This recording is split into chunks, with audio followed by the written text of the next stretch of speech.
Eh bien, bonjour chers amis, je suis ravie de vous revoir ou de vous reproposer à nouveau une petite capsule concernant l'astrologie pour le mois d'avril.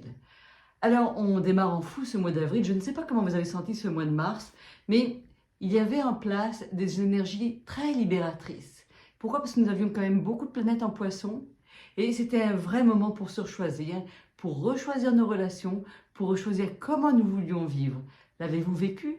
Personnellement, j'ai eu l'impression de pouvoir faire de nouvelles expériences. Je me sens enrichie en cette fin de mois. Je pense que je vole dans le bien-être, ou peut-être dans un idéal que je suis en train de toucher ou de contacter.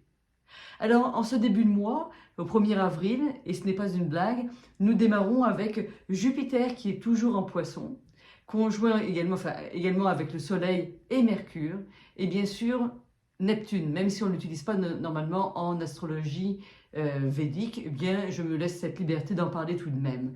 Alors, le Poisson, vous le savez que c'est un signe de détachement, donc on peut souvent dire que dans le signe du Poisson, soit on vit une sensation de perte, un sentiment de perte, soit on peut aussi aller contacter une illumination.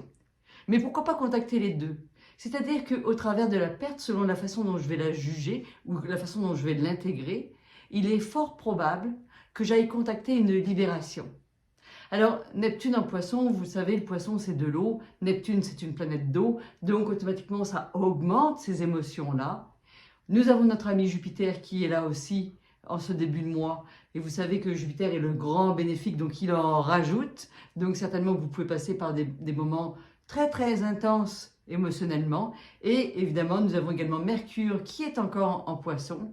Donc c'est vraiment un tellement beau moment pour apprendre à libérer notre expression, à exprimer ce que nous n'avons pas osé faire jusqu'à maintenant, à aller explorer de nouvelles avenues. Peut-être même que c'est un peu plus difficile pour certains et que vous avez l'impression que vous allez vous détacher de certaines personnes ou de certaines relations. C'est parfait. La vie est un cycle, la vie est un cheminement, la vie est un chemin. Donc, ce qui part doit partir, il ne faut pas le retenir. Et peut-être que cela reviendra différemment. Toujours est-il que n'oubliez pas que le signe du Poisson, c'est quand même un signe qui est très spirituel. D'accord? Alors, dans ma dernière conférence, il y a beaucoup de gens qui m'ont dit que les rêves étaient très intenses en ce moment. Effectivement, parce qu'on est aussi dans le domaine de l'illusion. Neptune, c'est l'illusion. Le Poisson peut l'être considéré également comme ça. C'est le lieu du subconscient, de ces forces qui veulent nous parler. Donc, soyez bien à l'écoute de vos rêves, certainement qu'ils vont vous apporter quelque chose de plus. Ne me demandez pas, moi, d'aller analyser vos rêves. Je ne sais pas le faire. Chacun sa spécialité. Maintenant, si vous avez besoin, je peux vous mettre en contact avec des personnes. Sinon, vous avez d'autres moyens. Le bon moyen également, si vous voulez être autonome, c'est d'aller méditer sur vos rêves, d'aller essayer de trouver la symbolique. Qu'est-ce que veut me révéler mon rêve? Alors, si vos rêves sont violents, ça ne veut pas dire que vous vivez beaucoup de violence. C'est peut-être qu'on veut vous mettre devant quelque chose qui est important. Tout simplement. Donc, ce mois d'avril commence comme ça à terminer ou continuer des libérations, à continuer à pouvoir saisir des opportunités pour évoluer dans notre spiritualité ou évoluer dans notre recherche de bonheur, pourquoi pas. Alors, c'est ça pour ce début de mois. Vous savez également que au milieu du mois, on va dire même plutôt vers la fin avril, on va avoir de gros changements. Alors, c'est juste après la Lune qui va être comment ça s'appelle, en Bélier cette fois-ci et puis en Poisson. Donc là, quand on arrive dans le Bélier, hein, on n'est plus dans l'eau ou dans ce genre de choses d'introspection, on est dans l'action. Le Bélier, je vous rappelle, c'est le premier signe du zodiaque, c'est un fonceur, c'est un martien. Lui, il arrive, il défonce, il ouvre les portes. On est là pour manifester, on est là pour créer. Donc cette lune-là, quand je regarde avec le thème astral, par exemple, de Montréal ou des choses comme ça, eh bien, on va voir qu'elle va être conjointe à plusieurs planètes. Donc cette lune va être conjointe à Raoult, qui est un nœud lunaire, le nœud lunaire nord. Donc il nous demande d'aller agir pour ce qu'on est venu réaliser. Donc c'est un moment pour aller commencer à, maintenant qu'on s'est dépouillé de ce qui nous gênait, de commencer à aller réaliser ce pourquoi on est venu. Réellement.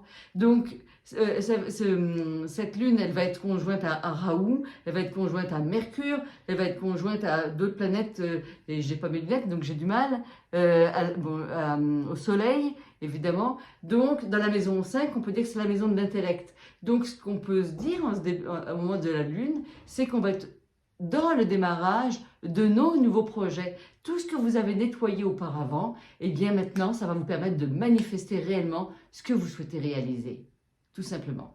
Et une chose très importante à compter, c'est qu'aux alentours du 20 avril, un petit peu après 22-23, je ne me rappelle plus exactement des dates, mais ce n'est pas très important. Ce qui est important, c'est le type d'énergie qu'on va aller y chercher.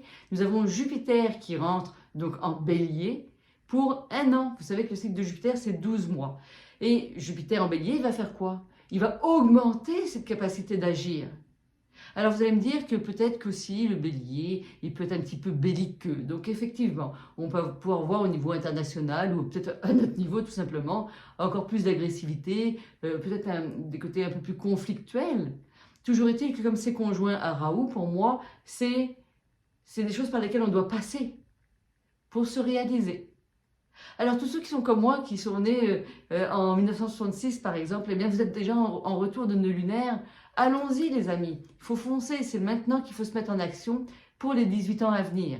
Donc c'est des cycles de 18 ans pour les nœuds lunaires, on peut en profiter jusqu'à la fin de l'année. C'est vraiment un moment pour vous mettre en action, vraiment.